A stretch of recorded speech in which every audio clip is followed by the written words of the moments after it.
Mi nombre es Aldo Cayuba y a nombre de la Primera Iglesia Bautista de San José le doy la más cordial bienvenida. Para nosotros es un gozo y un placer poder tenerles participando de este servicio dominical. En esta mañana vamos a estar reflexionando acerca de vivir por fe, viviendo por fe o por la fe en un mundo en crisis.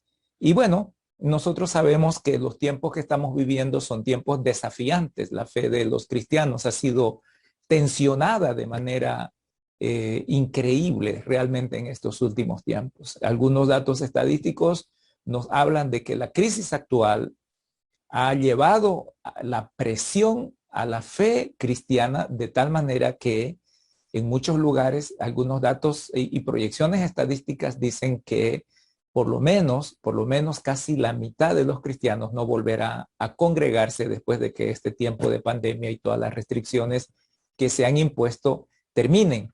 Es decir, según los datos estadísticos, está sucediendo un acto de depuración de la iglesia, lo cual también parece interesante. La fe ha sido puesta a prueba y la fe real y verdadera ha sido tensionada y hemos sido confrontados con la realidad de ella. Pero no es la primera vez, no es la primera vez que como cristianos enfrentamos situaciones de crisis y tenemos que responder con la fortaleza de nuestra fe ante ellas. Y en esta oportunidad vamos a estar meditando en el libro de Habacuc y vamos a reflexionar un poco acerca de esto, porque el profeta Habacuc vivió en una época en la que también tuvo que enfrentar los mismos retos y desafíos de su propia fe al ver las cosas que sucedían en el contexto de su experiencia de vida, en el contexto de su nación, en el contexto del mundo que en ese entonces él conocía. Pero antes de que podamos entrar a meditar en la palabra de Dios, vamos a orar y pedir que el Señor bendiga este tiempo de reflexión, y es mi esperanza y oración de que el Espíritu de Dios y el poder de su palabra vayan a calar en su corazón y que pueda darle el Espíritu Santo lo que usted necesita. Vamos a orar. Padre, en el nombre de Cristo Jesús, te damos gracias por tu misericordia, por tu bondad, por tu gracia, Señor, derramada sobre cada uno de nosotros. En esta hora, Señor, oro pidiendo para que tu palabra pueda exponerse, Señor, y con la guía de tu Espíritu, sus verdades puedan afincarse en el corazón de quienes están atendiendo esta predicación. Te ruego, mi Dios, que tu Espíritu Santo quebrante todo poder del enemigo, todo poder espiritual que esté atando y encadenando a cualquier persona que estuviera con el corazón deseoso de recibir tu palabra. Que no haya absolutamente nada, Señor, que estorbe la disposición del corazón para escuchar tu palabra y para ser iluminado a través de tu Espíritu Santo y comprender tus propósitos eternos y tu carácter de amor para con todo tu pueblo y para con todos tus hijos y para con todo ser humano. Bendice este tiempo de meditación en el nombre de Cristo Jesús. Amén. Amén. Vamos a abrir nuestras Biblias entonces en el libro de Habacuc, que va a ser el libro que vamos a estar estudiando en esta oportunidad. El libro de Habacuc, para poner en contexto un poco la historia, mencionarles que fue escrito de acuerdo a lo que el mismo libro nos dice en el capítulo 1, versículo 1, dice de esta manera: profecía que el profeta Habacuc recibió en una visión. El profeta Habacuc entonces se identifica a sí mismo como la persona que recibe una visión profética de parte de Dios, y es lo que él nos va a comunicar a través de este libro, en la meditación y en el pensamiento del mensaje de Dios o de los propósitos de Dios para él y su tiempo. Entonces, el autor del libro se identifica a sí mismo como Habacuc. Ahora, es interesante porque según algunos estudiosos y algunos estudiosos propiamente de las palabras, el significado de las palabras, dicen que el nombre de Habacuc significa abrazo. Y esto es muy significativo porque en medio de la crisis aparece este profeta con una visión de Dios que se identifica a sí mismo como el que abraza, ¿verdad? Y nos hace pensar un poco en el carácter y la naturaleza de Dios ya, de que en medio de la crisis, Él está queriendo abrazarnos.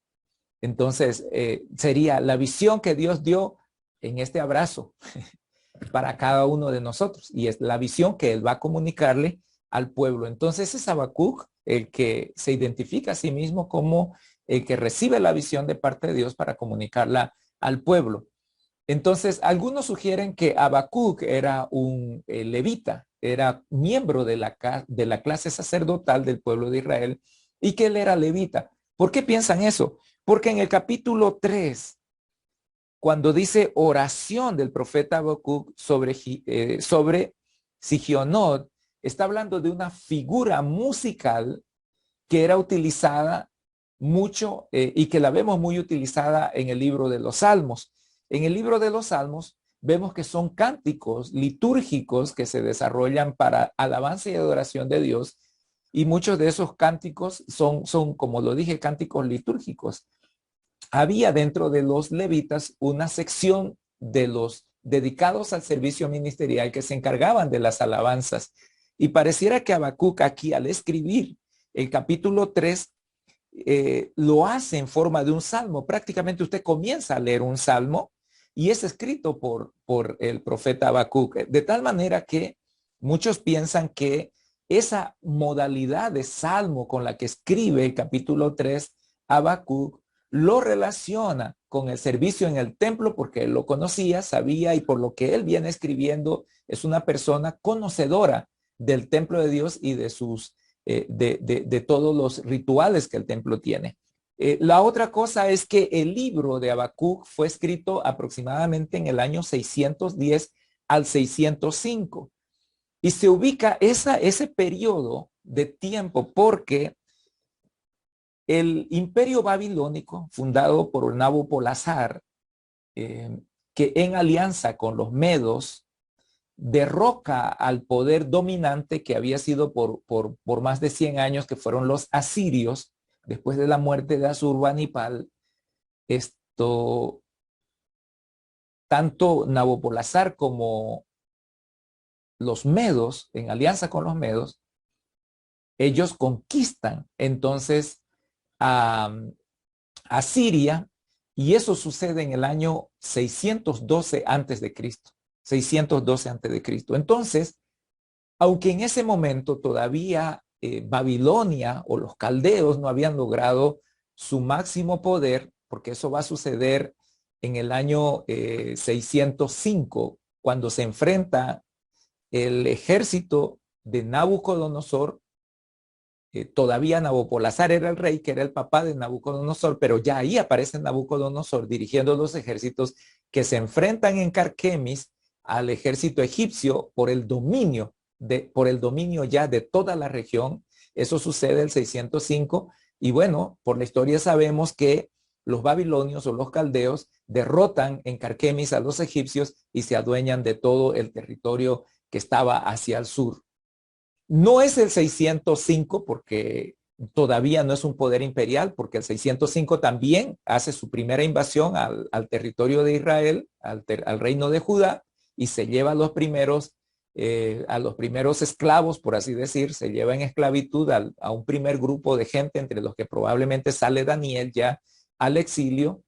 Eso fue para el 605, de modo que se ubica por eso entre el 610 y 605, cuando Babilonia se perfilaba como el poder dominante y que estaba por enfrentarse y definir el dominio de toda la región con el imperio egipcio. ¿Por qué pensamos eso? Porque el mismo libro de Habacuc nos dice en la profecía que él recibe del Señor que Dios estaba preparando a los caldeos para ejercer ese dominio sobre todas las naciones y no solo estaba preparando y levantando a los caldeos para eso, sino para usarlos como un instrumento de juicio.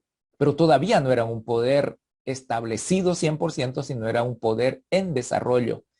Así que Habacuc no menciona la consumación de ese propósito, sino lo anuncia, de tal manera que es antes de la batalla de Carquemis y de la invasión a Judá, en la primera invasión a Judá, antes de eso, y posterior a el derrocamiento o a la victoria sobre el imperio asirio, Entonces eso lo ubica entre el 610 al 605 antes de Cristo.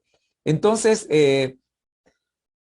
el reino de Judá para este periodo estaba a punto de consumar, los juicios anunciados por los profetas del Señor con anterioridad, con anterioridad. Entonces tenemos ese escenario. Tenemos un poder creciente, el babilonio. Tenemos un poder que está en crisis, los egipcios. Tenemos a una nación en decadencia, que es Judá, en decadencia y a punto de consumar Dios los juicios anunciados a través de los profetas años atrás, especialmente el profeta Isaías, que de manera vívida y clara, unos 100 años antes, anuncia lo que va a suceder en los tiempos del profeta Habacuc. Todo lo que sucede, el exilio, el destierro, la destrucción del territorio, pero también la promesa de su retorno. Eso es lo que sucede. Entonces, ese es el contexto. Tenemos a un Habacuc que mira esos poderes crecientes en lucha y que están peleando por la hegemonía, ¿verdad? Territorial, justo donde se encuentra también su nación. Pero aparte de eso, él está viendo la decadencia imparable, indetenible, la caída moral indetenible que el pueblo de Judá, la nación de Judá, estaba teniendo en ese tiempo. Dios había anunciado el juicio. El rey Ezequías había sido el último de los reyes, pues, más temeroso de Dios que provocó una revolución espiritual. Pero el hijo de Ezequías, que fue Manasés, reinó por 60 años y llenó de sangre y de muerte a la nación. Ejecutó gente, la corrupción, la injusticia, la idolatría rebrotaron fuertemente durante el tiempo de Manasés y Dios dijo no. Ahora sí, el juicio viene, les he dado tiempo, les he hablado, les he anunciado y el juicio viene y va a suceder. Entonces el mismo profeta Habacuc dice, voy a leer en el versículo 2, dice, ¿hasta cuándo, Jehová, gritaré sin que tú escuches y clamaré a causa, escuche bien de lo que dice, de la violencia sin que tú salves? Era un contexto violento, era una sociedad violenta, la sociedad en la que vivía el profeta Habacuc, y sigue diciendo, ¿por qué me haces ver iniquidad y haces que vea tanta maldad? Violencia, maldad, iniquidad, o sea, la iniquidad es el pecado que tenemos nosotros en nuestra propia carne, que se manifiesta, por así decir, de manera descarada, sin ningún temor. La iniquidad es ese reflejo irreverente del pecado de manera pública, de manera abierta. La iniquidad del corazón del ser humano. Y el profeta dice, estoy harto de ver la iniquidad, de ver cómo el mal se campea, cómo el mal se manifiesta y la maldad, ¿verdad? Está gobernando visiblemente cada rincón de nuestra sociedad, de nuestra nación. Dice también el profeta, continúa diciendo en el versículo 3, ante mí solo hay destrucción y violencia, pleito y contienda se levantan. Entonces estamos hablando de una sociedad en crisis, llena de violencia, donde el pecado se manifiesta y la maldad abiertamente y descaradamente, donde hay confrontación, dice el profeta, y aparte de eso, donde hay pleitos y contiendas, donde hay problemas de relaciones interpersonales. La gente está discutiendo entre ella, la gente está violentándose entre ella. Y cuando hablamos de una sociedad como la que el profeta nos presenta, pues, caramba, pareciera que estamos leyendo el periódico de hoy. Pareciera que estamos leyendo el periódico de hoy con todas las cosas que pasan.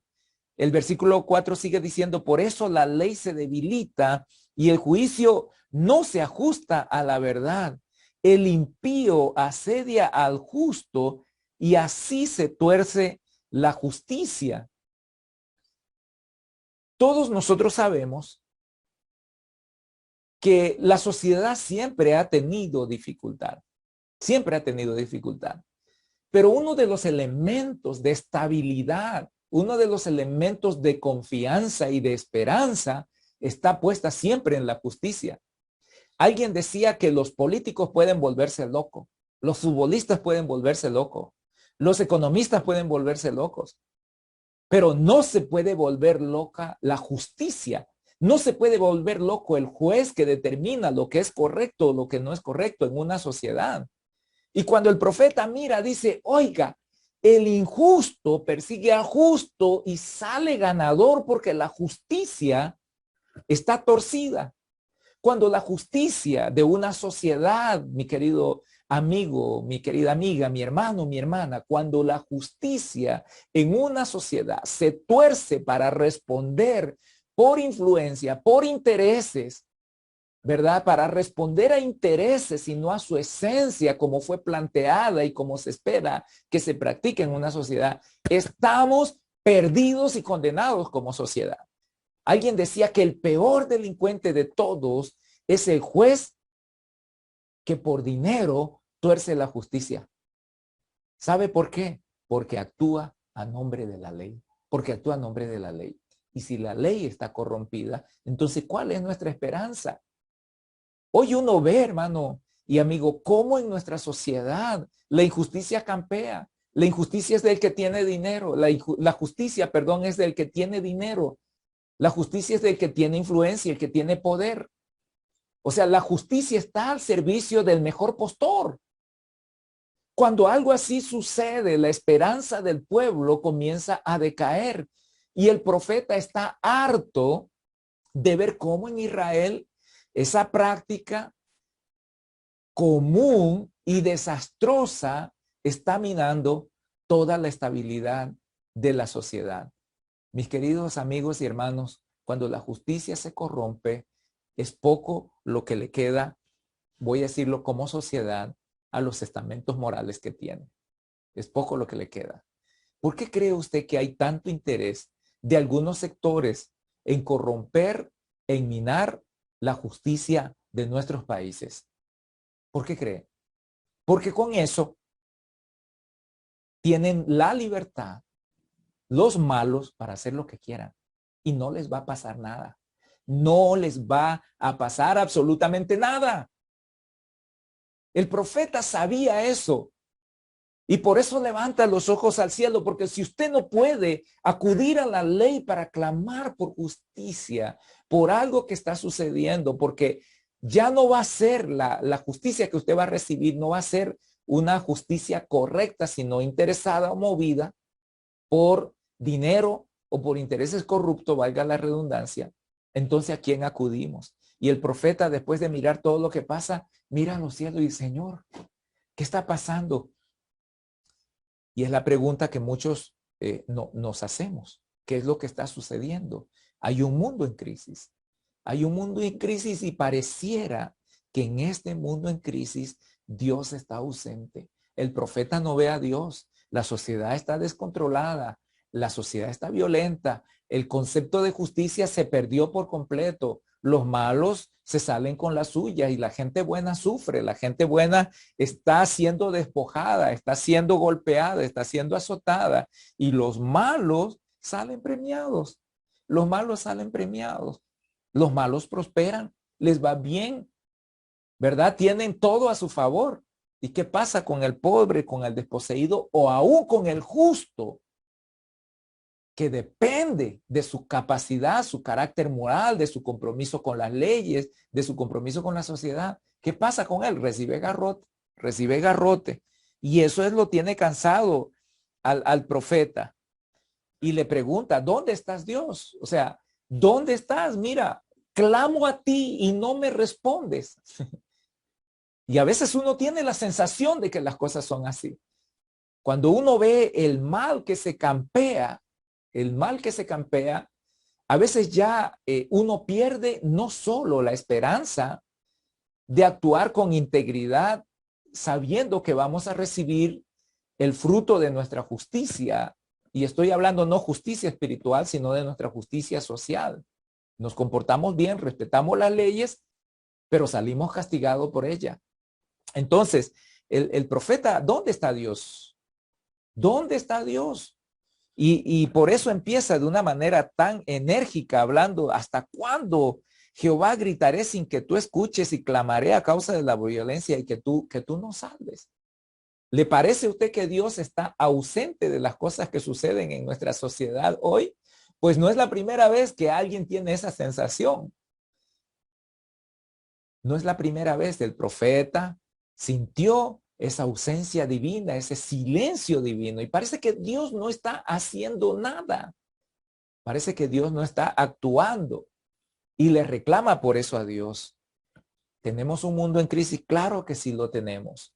No solo la sociedad se ha estructurado basada en muchos principios realmente inmorales. El comercio, la política, la justicia corrompidos. ¿Todo esto genera crisis? Claro que sí. Hay gente que no recibe lo que merece como resultado de su esfuerzo.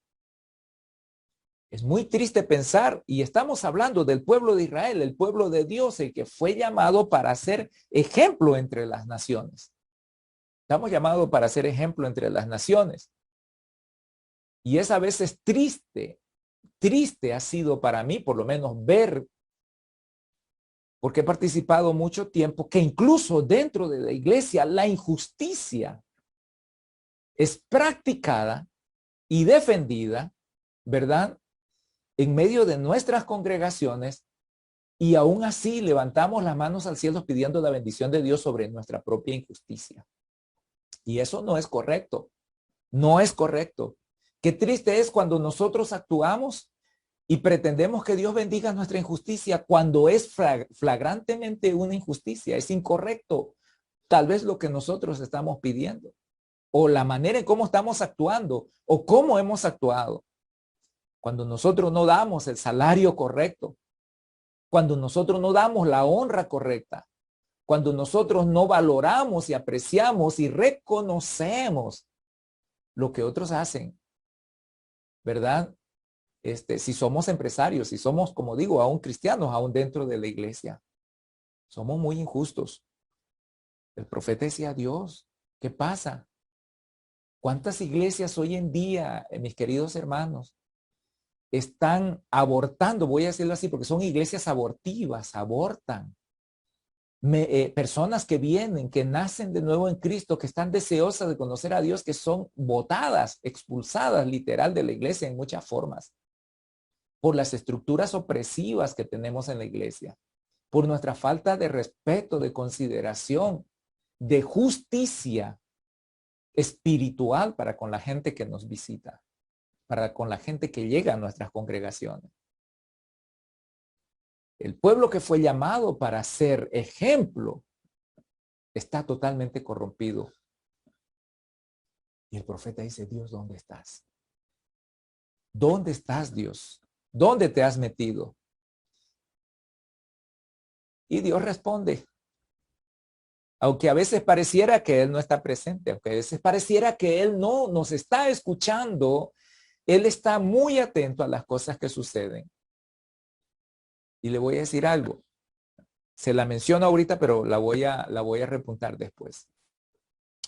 Una de las cosas que nosotros tenemos que recordar una y otra vez cuando vemos que las cosas están muy mal alrededor nuestro, es que Dios, tenemos un Dios vivo, tenemos un Dios que está consciente de todas las cosas que están sucediendo, y no solo que está consciente, usted y yo tenemos que recordar que hay un Dios que tiene un plan y que lo está ejecutando. Lo está ejecutando, aunque nosotros no lo podamos comprender ni lo podamos ver. Versículo 5. El Señor le responde al profeta Habacuc y dice, mirad entre las naciones, ved y asombraos porque haré una obra en vuestros días que aun cuando se os contare, no la creeréis. Mirad entre las naciones, ved y asombraos, porque haré una obra en vuestros días que aunque se os contara, no la creeréis. Dios está allí presente. Y aunque nosotros no lo podamos ver, Él está activo y Él tiene un plan y tiene un propósito y lo está cumpliendo. Lo está cumpliendo. El profeta dice, Dios, ¿dónde estás? Mira cómo están las cosas aquí. ¿Y tú dónde estás metido? Y el Señor le responde, Habacuc, estoy aquí. Y quiero que sepas que aunque tú no lo sabes, yo estoy actuando. Yo estoy en control y yo estoy llevando adelante mi propósito para la humanidad, para el pueblo y para la humanidad. Dios está presente y de pronto entonces el Señor le anuncia y le dice, versículo 6, porque yo levanto a los caldeos. Vea qué calidad de gente es. Yo levanto a los caldeos. Nación cruel y presurosa que camina por la anchura de la tierra para poseer las moradas ajenas. Formidable y terrible es. De ella misma procede su justicia y su dignidad. Sus caballos son más ligeros que leopardos, más feroces que lobos nocturnos, y sus jinetes se multiplicarán. Vienen de lejos sus jinetes, vuelan como águilas que se apresuran a devorar. Toda ella acude a la violencia. El terror va delante de ella, recoge cautivos como arena. Se mofa de los reyes y de los príncipes, hace burla. Se ríe de las fortalezas, levanta terraplenes y las toma. Luego pasa como el huracán y peca porque hace de su fuerza su Dios, porque hace de su fuerza su Dios. Cuando el profeta le pregunta a Dios, ¿dónde estás? ¿Qué estás haciendo? Mira lo que sucede aquí. Él dice, bueno, quiero que sepas que tengo preparado un juicio y mi juicio ya viene. Está atento porque ya viene. ¿Y qué es lo que yo traigo? Yo estoy levantando un instrumento de juicio. Son los caldeos, nación cruel, nación presurosa, ágil, que va a aplicar la justicia y a través de ese pueblo, él va a castigar todas las cosas que el pueblo de Dios sabía que debía hacer y no le estaba haciendo. O sea, el juicio viene por causa de que el pueblo de Israel no contempló ni respetó los principios, las leyes, las normas de Dios establecidas para la buena convivencia de ellos y para el buen desarrollo de la fe. Ellos no obedecieron a ninguna de esas cosas y por varios años Dios a través de los profetas los llamaba al arrepentimiento, pero también les anunciaba un juicio. Si usted cree que Dios no va a hacer nada, usted se equivoca, porque Él tiene preparado un juicio, al igual que lo tuvo para con el pueblo de Israel en su debido momento a través de la nación caldea. Él tiene un juicio preparado para todos aquellos que han hecho violencia, torcido la justicia, a todos aquellos que no han obedecido sus mandatos, sus principios y que se han levantado delante de Él para contradecir, para desobedecer y para rechazar lo que Dios impuso como norma para nosotros, como sus invitados en este mundo, porque no somos dueños de esto. Él es el dueño de toda la creación y todos somos invitados aquí. Y Él tiene un juicio preparado. No vamos a hablar de ese juicio ahora, pero sepa que todo acto de injusticia, toda palabra ociosa, todo pensamiento va a ser juzgado por el Señor en un determinado momento. Nada de lo que se haga en este mundo va a pasar sin haber sido ajustado ante la justicia de Dios. Y lo que le dice el Señor al profeta Habacuc es, Habacuc, estoy preparando un juicio y estoy trayendo a esta nación para que ejerza el juicio en este pueblo desobediente, en este pueblo rebelde. Va a cumplir mi justicia. Y aunque son crueles y terribles, ellos van a ser el instrumento a través del cual vamos a limpiar al pueblo y vamos a terminar con esto. Entonces, en el capítulo 1 tenemos el reclamo del profeta de que Dios está indiferente a todo lo que está sucediendo en el pueblo de Israel. Dios le dice a Habacuc que estoy preparando a los caldeos, una nación terrible, una nación cruel. Era un poder creciente en ese momento. Estoy preparándolo y ellos van a ser el látigo a través del cual yo voy a aplicar mi justicia para corregir todas esas cosas que tú has mencionado. Ahora, en el capítulo 2, el profeta dice, en mi puesto de guarda estaré sobre la fortaleza, afirmaré el pie. Velaré para ver lo que me dirá y qué qué ha de responder respecto a mi queja? Está hablando el profeta. Pero, ¿a qué se refiere el profeta? En el versículo 12 del capítulo 1, él lanza su propia respuesta al Señor. Primero se queja de que no hay justicia, que hay injusticia, que hay corrupción, que hay violencia, que todo es un desastre. El Señor le dice, pues traigo a una nación, estoy preparando una nación que va a ser el látigo para este juicio. Y cuando el profeta escucha la descripción del pueblo babilónico, entonces él en el versículo 12 dice, ¿no eres tú desde el principio, Jehová, Dios mío, santo mío? No moriremos. Jehová, para juicio los pusiste, está bien, roca, tú lo estableciste para castigar. Muy limpio eres de ojo para ver el mal, ni puedes ver el agravio. ¿Por qué pues ves a los criminales y callas cuando destruye el impío al que es más justo que él? Tratas a los hombres como a peces del mar, como a reptiles que no tienen dueño. A todos los pesca con anzuelo, los recoge con su red, los junta en sus mallas, por lo cual se alegra y se regocija. Por eso ofrece sacrificio a su red y quema incienso a sus mallas, porque gracias a ella su porción es abundante y sabrosa su comida. Vaciará sin cesar su red y seguirá aniquilando sin piedad a las naciones. Está hablando un poco, Habacuc le está diciendo a Dios, Señor, tú eres santo, tú eres limpio, Señor, tú eres mi roca, pero Señor, vas a dejar que esos malos castiguen, terminen, maten a otros que son mejores que él. ¿A quién se refiere con eso el profeta? Al pueblo de Israel, o sea, los que eran malos, cuando los compara con el pueblo babilónico, con los caldeos, caramba, estos son unos santitos en relación a esos. ¿Cómo vas a permitir que esos que son malos destruyan a los que son mejores que ellos? Eso es lo que está diciendo. Cuando Dios le comunica su plan de juicio, él se asusta. Y cuando ve el instrumento de ese juicio, entonces se asusta más todavía.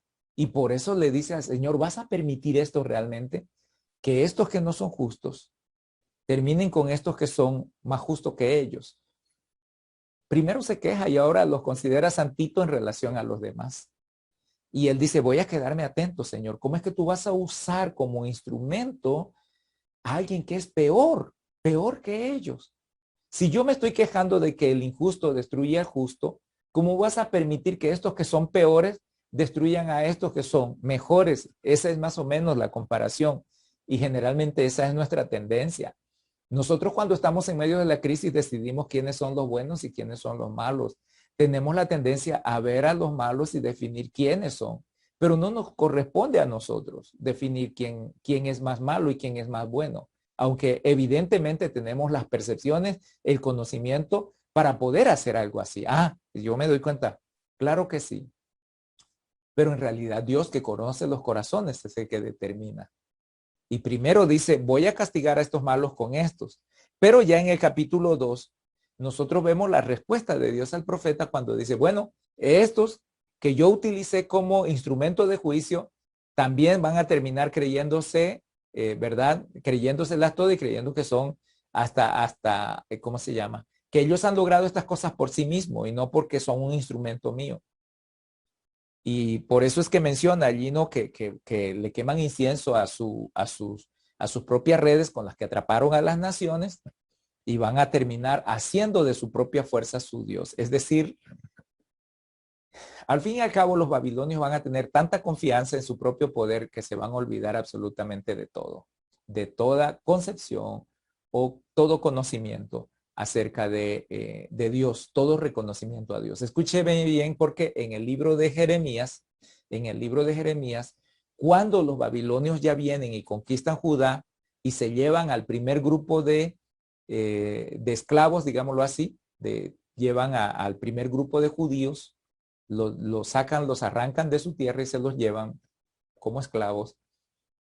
Nabuzaradán, general del ejército babilonio, bajo el mando de Nabucodonosor, habla con Jeremías y le dice a Jeremías, nosotros sabemos que Dios determinó un juicio para esta nación, porque él vio los pecados de esta nación y ha traído este castigo para ellos. Pero tú, Jeremías, si quieres, le dice Nabuzaradán, ven conmigo, yo te voy a cuidar allá, porque tú eres una persona de justicia, porque tú obedeciste a Dios, o si quieres, quédate aquí en Israel, quédate aquí en Judá, y bueno, yo voy a dar mandamiento para que te cuiden. Entonces los babilonios sabían que por el propósito de Dios, ellos habían adquirido ese poder y que podrían, ¿verdad? En medio de todo eso, al reconocer el poder de Dios, podrían haberle dado la honra y la gloria a Dios, sabiendo, oye, no fue nuestra fuerza, sino es que Dios nos los ha permitido. Ellos sabían que así era, pero no glorificaron a Dios y terminaron ellos considerándose como dioses allí. De hecho, las construcciones de Babilonia, del imperio neobabilónico, que es el imperio fundado por Nabopolassar, que duró como 100 años, 120 años en total, ellos construyeron y pensaban que era el centro del universo lo que ellos tenían y hacían, y aparte de eso, aunque reconocían a Dios, no le dieron honra y gloria. Y el Señor dice que por causa de eso también, entonces los va a castigar. Ok, para seguir con la secuencia del diálogo de Habacuc con el Señor. Habacuc se queja y le dice, Dios, ¿dónde estás? La maldad campea y tú no haces absolutamente nada. Dios le dice, sí, estoy aquí, tengo un juicio preparado y lo voy a cumplir. Así que quédate atento. Luego les dice cuál va a ser el instrumento de castigo. Y son los babilonios, terribles, terribles, los caldeos. Y entonces Habacuc comienza a pensar, Señor, pero esos son peor que nosotros. ¿Cómo nos vas a permitir castigar por alguien así? Y el Señor le dice, no te preocupes porque yo también voy a traer mi justicia hacia ellos. Y en el capítulo 2 nosotros tenemos los ay que se dicen en relación a Babilonia. Ay. No lo vamos a estudiar ahora esos ay, pero sí Dios les advierte. Y ya los babilonios sabían y podrían haber sabido porque conocían las profecías y sabían lo que el Señor había dicho respecto a Judá en relación a ellos, y ellos podrían también haber escuchado lo que Dios estaba hablando de lo que iba a suceder con ellos. Pero ellos tampoco cambiaron de camino, tampoco cambiaron de actitud, y ahí están los ay del capítulo 2. Se los voy a mencionar solamente para que ustedes puedan tenerlo en mente. Pero el versículo 9 dice, ay del que codicia injustas ganancias para su casa, para poner en nido, en alto su nido.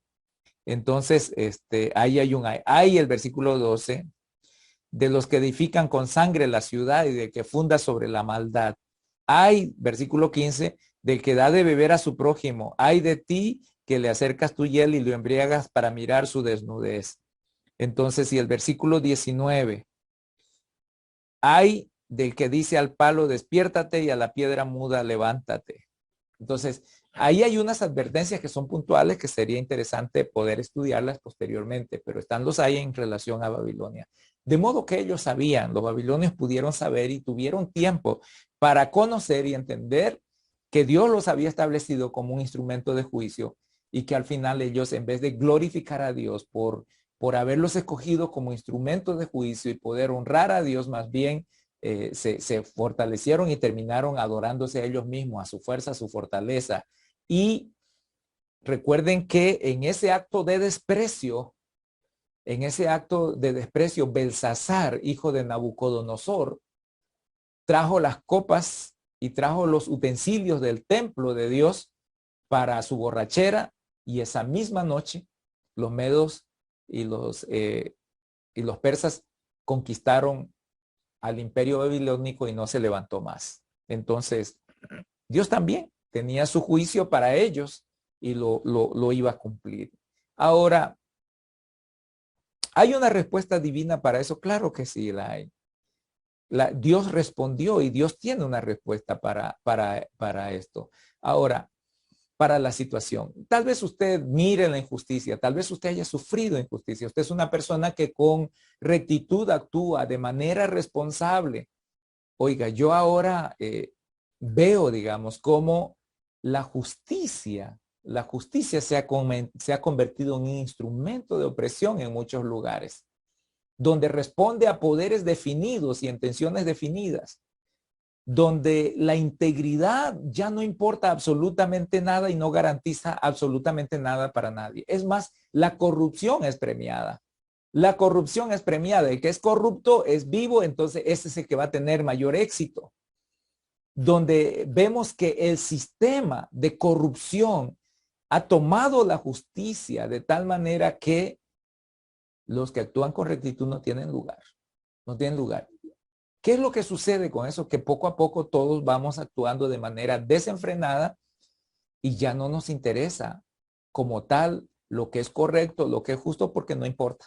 Lo que importa es que nosotros, como dicen los hay, podamos ser personas ricas, que nosotros podamos llenarnos de bienes, que nosotros podamos aplastar por envidia a quienes están alrededor nuestro, que nosotros podamos burlarnos de ellos y nosotros garantizar nuestra propia estabilidad. Y no es así. Dios va a cumplir su justicia y va a traer sus juicios, no solo para con la humanidad, sino también para con el enemigo de Dios que busca la destrucción del ser humano. Entonces, ¿dónde está Dios cuando sufrimos? ¿Dónde está Dios cuando la injusticia campea? Bueno, Él está presente y Él tiene un plan. A mí el libro de Apocalipsis, le voy a decir, me trae esperanza, no confusión. Me trae esperanza porque el libro de Apocalipsis me habla de los juicios de Dios. Dios va a traer a justicia a todo ser humano. Dios va a traer a justicia a nuestra sociedad. Dios va a emitir sus juicios sobre esta sociedad de diferentes maneras y en diferentes momentos. Cuando usted ve el libro de Génesis, si usted ve el libro del Apocalipsis, usted va a encontrar el capítulo 1 y el capítulo 2 de Génesis, que son los primeros dos capítulos, y los últimos dos capítulos en Apocalipsis, y usted va a encontrar algo fantástico y maravilloso. En esos dos pasajes, tanto al principio del Génesis como al final del Apocalipsis, los primeros dos capítulos nos hablan de la creación sin pecado. Y los dos últimos capítulos de Apocalipsis nos habla de la creación sin pecado. De la realidad del mundo, del universo sin pecado. En ambos lugares, los primeros dos capítulos y los últimos dos capítulos, lo cual nos indica algo muy claro y le voy a decir cuál es. El mal no era parte de la creación original de Dios, ni el mal va a ser parte de la creación segunda de Dios, cuando Dios restaure todas las cosas, no va a ser parte del final de los tiempos. Ni lo fue del principio, ni lo va a ser del final. Y le voy a decir algo. Eso nos dice de que el mal, el pecado, la maldad, la injusticia y todas esas cosas derivadas de la naturaleza pecaminosa del ser humano no son para siempre. Tienen un principio y tienen un fin en las escrituras. Así que cuando miremos nuestra sociedad llena de maldad, usted no debe rendirse, usted no debe de renunciar, usted debe, como el profeta, de acudir con ese corazón dolido, con esas dudas, con esa lucha sobre el por qué suceden estas cosas. Usted debe de traer a las manos de Dios, porque Dios tiene un plan y tiene un propósito. Como le digo, el mal es intrahistórico, no es parte del principio ni es parte del fin.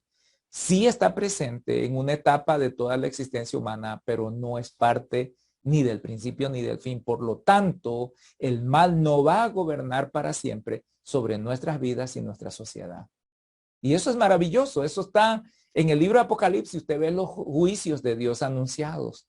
Y al igual que el profeta Habacuc, tal vez usted se pregunte, pero Señor, ¿por qué pasan esto? Si tú eres Dios, si tú eres amor, si tú eres poder, ¿por qué pasan estas cosas? El Señor le dice, ¿sabes qué?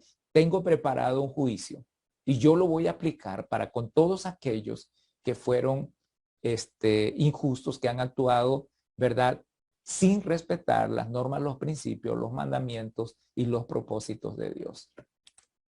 En el capítulo 2 del libro de Habacuc tenemos una de las declaraciones más maravillosas y más hermosas, que son el reto máximo que nosotros tenemos. El Señor dice, Jehová me respondió, versículo 2, capítulo 2, y dijo, escribe la visión y grábala en tablas para que pueda leerse de corrido. Aunque la visión tarda en cumplirse, se cumplirá a su tiempo, no fallará. Aunque tarde, espérala, porque sin duda vendrá, no tardará. Aquel cuya alma no es recta se enorgullece, mas el justo por su fe vivirá. Mas el justo por su fe vivirá. Querido amigo, querido hermano, Dios con toda claridad nos dice que la victoria sobre toda situación de crisis, de incertidumbre, es nuestra fe. Ya el apóstol Pablo dijo que en el evangelio la justicia de Dios se manifiesta para salvación. Entonces, cuando hablamos de la fe, estamos hablando de esa fe salvadora, esa fe redentora que se basa no en lo que yo hago ni lo que está alrededor mío, sino en lo que Dios ha hecho por mí. De tal manera que los juicios de Dios, entendiendo nosotros que el mal es intrahistórico, que tiene una entrada y va a tener una salida, y Dios ha determinado la salida en un determinado momento del mal de toda realidad humana. El profeta dijo, el justo va a vivir por su fe, y el apóstol Pablo lo repitió 3 veces. Lo repitió en Gálatas, lo repitió en Romanos, y también lo repitió en el libro de Hebreos. Bueno, quien haya escrito Hebreos en realidad, pero se repite en el libro de Hebreos. El justo va a vivir por fe. El justo no vive por sus obras. El justo vive por la obra que Dios ha hecho en favor de él. El justo no vive por lo que sucede a su alrededor, sino vive basado y fundamentado en la promesa de Dios. El justo es aquel que por la gracia de Dios experimenta una fe por la justicia imputada o puesta por Dios a nuestra vida. Es decir, yo tengo esa fe porque Dios me la da. No es porque yo la tengo, Dios me la da. Es la fe que Dios me da para vivir. Por eso en Efesios capítulo 2 la palabra de Dios dice, porque por gracia sois salvos por medio de la fe. Y esto no de vosotros, pues es don de Dios. La fe es salvadora, redentora, es la fe que Dios nos da. Entonces, cuando habla de justo vive por fe, es porque ha sido justificado por el Señor, porque se amparó en Dios para su propia salvación. Porque sabe que, de acuerdo a lo que dice en Gálatas el apóstol Pablo, el justo vive por su fe, no vive por las obras, no es por las obras de la ley, es por las obras que Dios hizo en favor nuestro. Y el justo vive la fe de Dios, que es la que nos hace vencer todas las incertidumbres y las situaciones que vivimos cotidianamente a lo largo de nuestra vida. Por lo tanto, no se canse. Apóyase en el Señor. Busque la justicia que viene del cielo. Cobíjese en ella a través de la sangre de Cristo. Cultive esa fe, y para que esa fe tenga la suficiente fortaleza para sostenerlo, dice que la fe viene por el oír la palabra de Dios. De tal manera que no es fe en cosas que usted no entiende, es fe en cosas que usted conoce y comprende exactamente. De tal manera que nuestra fe es lo que nos permite vivir en un mundo en crisis. ¿La sociedad está descontrolada? Claro que sí. Pero confiando en el propósito de Dios, confiando en su dominio, en su soberanía, en su poder, aferrándonos en la obra de gracia que Él ha hecho por nosotros y en los planes y los propósitos que Él tiene para con usted, para conmigo, nosotros podemos salir victoriosos. Al final, Habacuc termina siendo una declaración fantástica. El capítulo 3 tiene uno de los salmos más hermosos y preciosos. Para mí, por lo menos, tienen mucha enseñanza y desafío. Y termino leyéndolo. Habacuc capítulo 3. Aunque la higuera no florezca, versículo 17, ni en las vides haya fruto, aunque falte el producto del olivo y los labrados no den mantenimiento, aunque las ovejas sean quitadas de la majada y no haya vacas en los corrales, con todo yo me alegraré en Jehová, me gozaré en el Dios de mi salvación. Jehová el Señor es mi fortaleza, Él me da pies como de cierva y me hace caminar por las alturas. En medio de la crisis, el profeta comenzó preguntándose, Dios, ¿dónde estás? ¿Por qué pasan todo esto? Y termina diciendo, no importa lo que pase, yo espero en el Señor porque entendió y comprendió que Dios está en control de todas las cosas. Y eso es lo que usted necesita hacer, acudir a Jesús, acudir a Dios y dejar que Él controle, cumpla y gobierne soberanamente sobre su vida y sobre todos los propósitos de vida que usted tenga. El justo vivirá por su fe, dijo la palabra del Señor. Y es el mismo mensaje que necesitamos recuperar hoy para fortalecer nuestras vidas. Así que no tenga miedo, no se asuste por la maldad que campea y mire hacia los cielos y sepa que Dios está gobernando. Solo un hombre de fe, una mujer de fe puede entender eso y puede levantarse cada día fortalecido a pesar de todas las cosas que suceden, reconocer y ver la mano y comprender el propósito de Dios. Esto tiene un fin. Esto se va a acabar. No es para siempre. Y usted no puede acabarse con ellos, porque su fe lo va a hacer trascender en el Señor. El justo por su fe vivirá, dice la palabra de Dios. Que Dios le bendiga.